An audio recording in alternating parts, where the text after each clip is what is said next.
নমস্কার বন্ধুরা, কেমন আছো সবাই? আশা করি ভালোই আছো আর আমিও আছি ভালো। চলে এলাম আরও একটি নতুন রেসিপি নিয়ে। আমার আজকের রেসিপি হচ্ছে পাবদা মাছের ঝোল। আমি কিভাবে বানিয়েছি রেসিপিটা তোমরা ভিডিওটা কন্টিনিউ স্কিপ না করে দেখো। আশা করি তোমাদের ভালো লাগবে। খুবই সিম্পল একটা রেসিপি। বাড়িতে থাকা সব উপকরণ দিয়ে আমি পাবদা মাছের ঝোলের রেসিপিটা বানিয়েছি। তো তোমরা দেখো আর বাড়িতে এভাবে ট্রাই করো। তো দেখো এখানে আমি পাবদা মাছে আমি হলুদ আর নুন দিয়ে মেখে নিচ্ছি।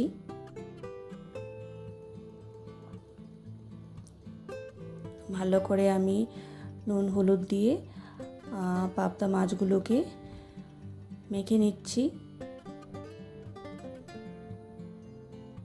তারপর এর মধ্যে একটু সর্ষের তেল দিয়েছি।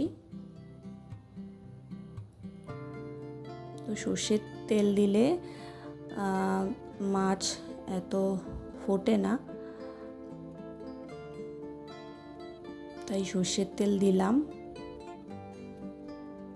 তো দেখো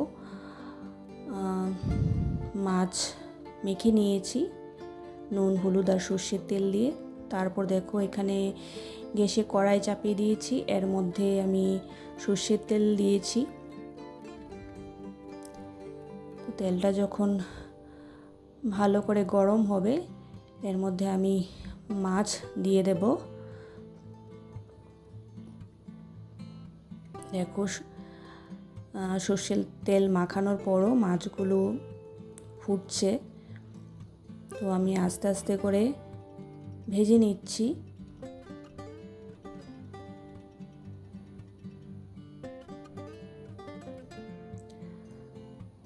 তো দেখো মাছ ভাজা একটা হয়ে গেছে।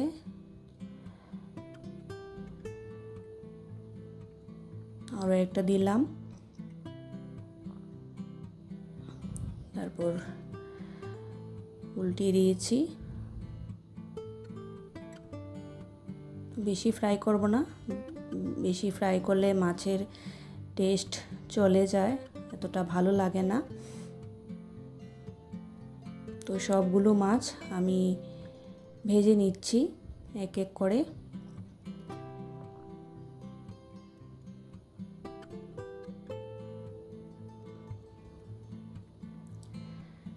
দেখো মাছ ভাজা হয়ে গেছে, উঠিয়ে নিচ্ছি।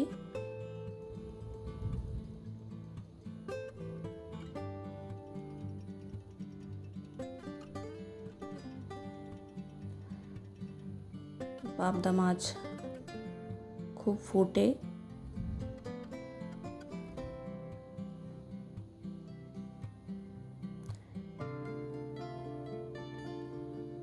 দেখো তো এবার আমি বাকি মাছগুলো ভেজে নেব। তো দেখো আমার সব মাছ ভাজা হয়ে গেছে।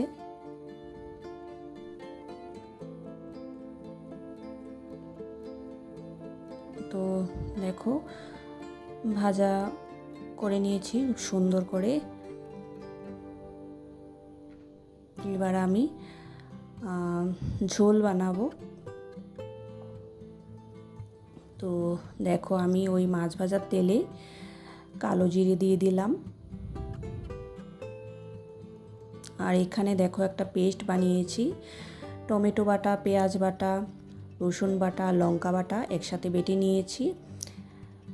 তো দেখো কালো জিরে গরম হয়ে গেছে, মানে ফ্রাই হয়ে গেছে। তো এবার আমি এই যে মশলার পেস্টটা আছে ওইটা দিয়ে দিয়েছি।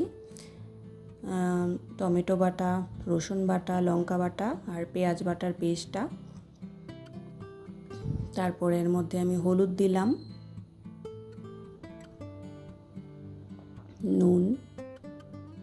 নুনটা একটু দিয়েছি, পরে দেব পরিমাণ মতো। তো দেখো মশলা থেকে তেল বেরিয়ে এসছে।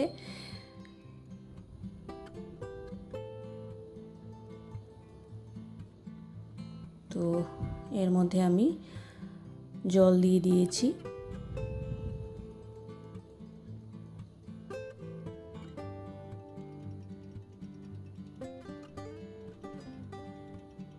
তো এখন ঝোল ফুটে উঠলে এর মধ্যে আমি মাছগুলো দিয়ে দেব।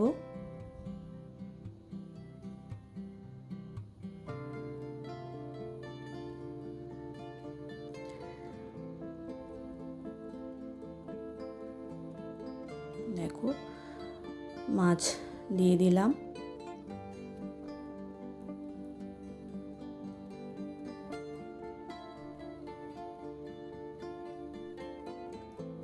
যেহেতু আমি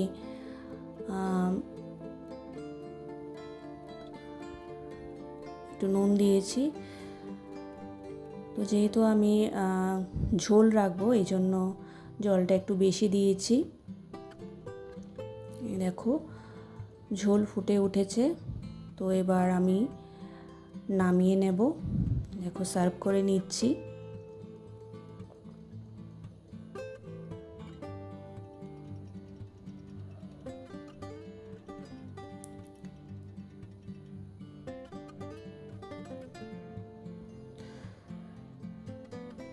তোমরা বাড়িতে এভাবে বানিয়ে দেখতে পারো, তো খুবই ভালো লাগবে খেতে। খুবই সহজ পদ্ধতিতে তোমাদের পাবদা মাছের ঝোল দেখালাম। তো বন্ধুরা, রেসিপিটা তোমাদের কাছে কীরকম লাগলো তোমরা কমেন্টস করে জানিও। যদি ভালো লেগে থাকে তাহলে নতুন বন্ধুরা চ্যানেলটা সাবস্ক্রাইব করে দিও, আর পুরনো বন্ধুরা পাশে থেকো সব সময়। আজকের মতো এখানেই শেষ করছি। আমি নেক্সট ভিডিওতে রেসিপি বা অন্য কোনো ভিডিও নিয়ে আসবো।